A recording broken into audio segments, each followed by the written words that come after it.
Coach, obviously a lot of positives in a 58-21 win on the road to start the season. What are some of the takeaways for you from this game? Well, there's going to be a number of them. I'm really proud of the team. It's hard to win in college football, so we'll celebrate every victory. It's nice to be able to learn some lessons in a victory.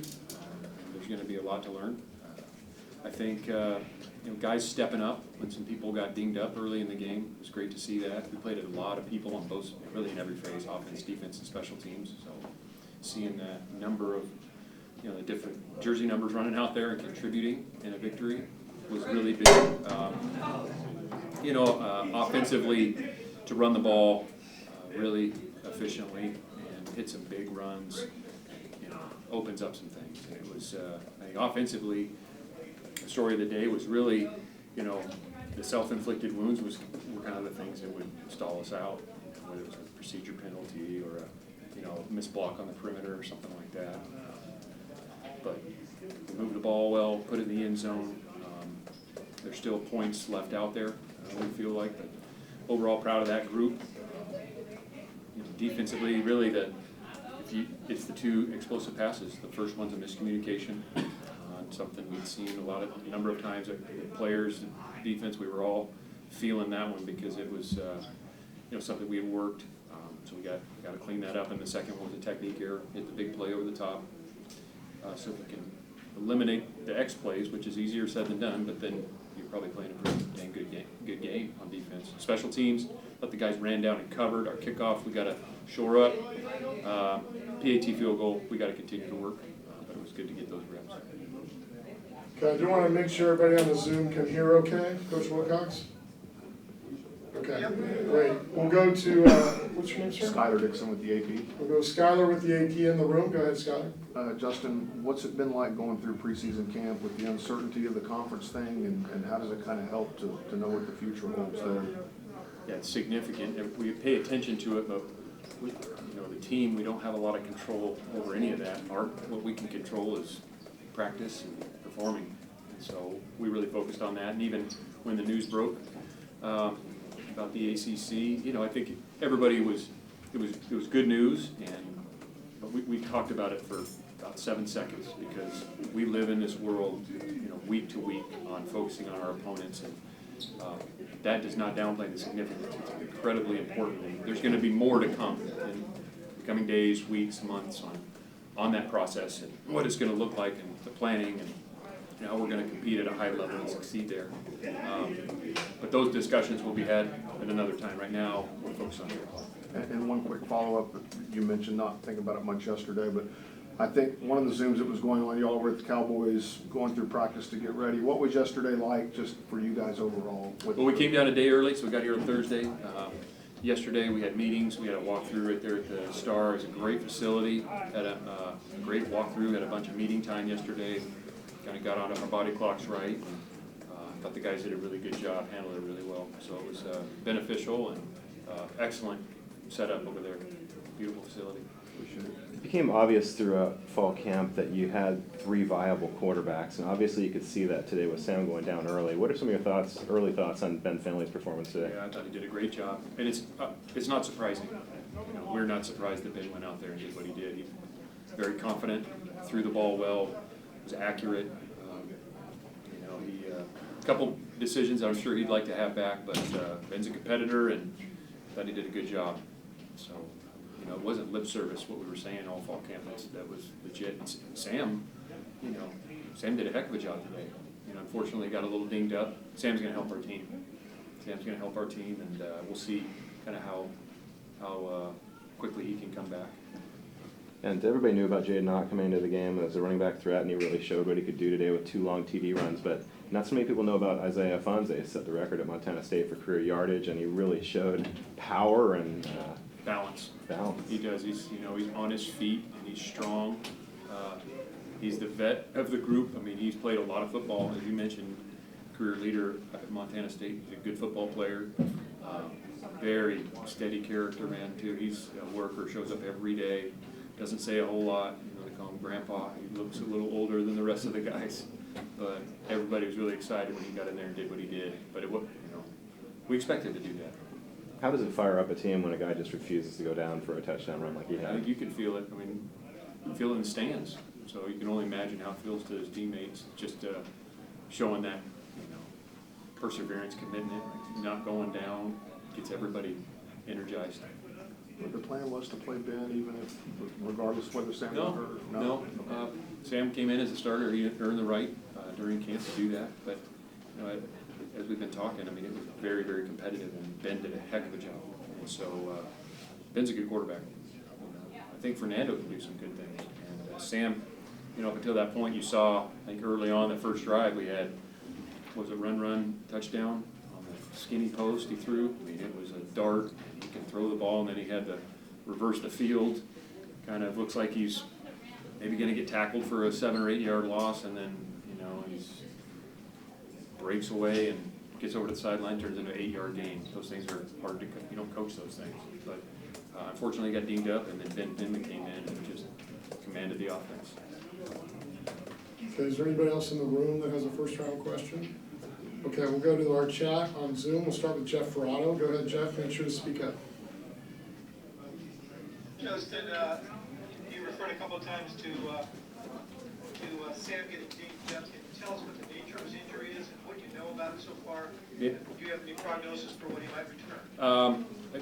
I have a little bit of information. I'm not going to share that quite yet. It's upper body, and we'll be talking with the trainers and the doctors in the coming days. But I expect Sam to come back quickly. He was ready, if needed to hop back in. But he got dinged up a little bit. So we'll talk about what's best for him and the team moving forward as we get him healthy. Okay, we'll move to Jeff. We'll move to Steve Croner, and we'll get back for a second follow-up after that. Go ahead, Steve. Okay, Justin, congratulations. I wanted if you could talk a little bit more about Ben Finley, because I guess in the last week and a half or so, he didn't get a lot of snaps in practice. How was he able to do so well, particularly after the combination of not having enough snaps? And let's be honest, the guy probably wanted a starting job. He could have been disappointed and not fulfill his role as a backup, but obviously he did. I'm sure he was disappointed. I mean, everybody who is in a competition and isn't named the starter is disappointed, and I understand it, and that's how it should be. But he kept practicing. And do the reps change a bit in the past week? They do. But I think we've talked about this before during fall camp. I mean, I think we got something like 1,500 11-on-11 reps, and Ben got a lot of those. So he's had a number of reps under his belt with us. He's had a number of reps under his belt in games in previous years. And, he's a guy that even in the past week, he's got a fewer amount of reps, but he takes advantage of them. It's not like he's getting 2 or 4 a day. He's still getting significant work. Okay, we'll open up to follow-ups go ahead on the Zoom first. If you do have a follow-up, Matt Moreno has a question first. Go ahead, Matt. Takeaways were a big part of what you guys did defensively during the spring and in camp. You had 3 today, 3 interceptions. What do you think of just how the defense played overall? I thought they did a pretty good job, other than the 2 explosive plays, and those are huge plays in the game. Essentially both touchdowns. One was a touchdown, the other set up a touchdown. We've got to eliminate the explosive passes. We've been talking about that a long time. It's simple in concept, not easy to do. The other team schemes. They have good players too. They have a really good receiver there. Gave us a couple issues, but I think if we could eliminate those 2 explosives and make them earn it down the field, we did I don't know what the third downs were. I think they were pretty good defensively, and then we took the ball 2-11 on third down, and we took the ball away 3 times. That's a good thing. So we got to continue to build on that and eliminate those explosives to play good defense. Okay, we'll open up for follow-ups. First on Zoom, go to Jeff Ferrato. Justin, can you just talk about your offensive line? You really controlled a lot of scrimmage on that side of the ball, it seemed like, and also how was Matthew Sidner? Don't know yet about Sindo. He suffered an injury early in the game. Really proud of Ryan Driscoll and that whole group going in and working together. Awesome job by Mike Blesh getting them working as a unit. Really didn't skip a beat. Obviously, Sindo is a huge part of what we do at O-line, and so we'll be anxiously awaiting the reports from the doctors on him. But I'm proud of that group. They worked well together today, running the ball. They're still procedure penalties we have to clean up, and they had a couple things, you know, that I'm sure they're gonna wanna do better, but it was, you know, good to start the season that way, and now, we need to raise the bar every week, just like we do at every other position. Is Nate Burrell okay, or did he get injured? He got dinged up as well. Again, I haven't talked, guys, I haven't talked to the doctors. I don't have any updates. He did get dinged up, but I don't know when, you know, how serious and if he'll be back tomorrow or Monday or Thursday. I don't know yet. Okay, we'll go to Steve Croner from the Chronicle. Hey, Justin, kind of follow up, though, we just talked about Fred Johnson during camp.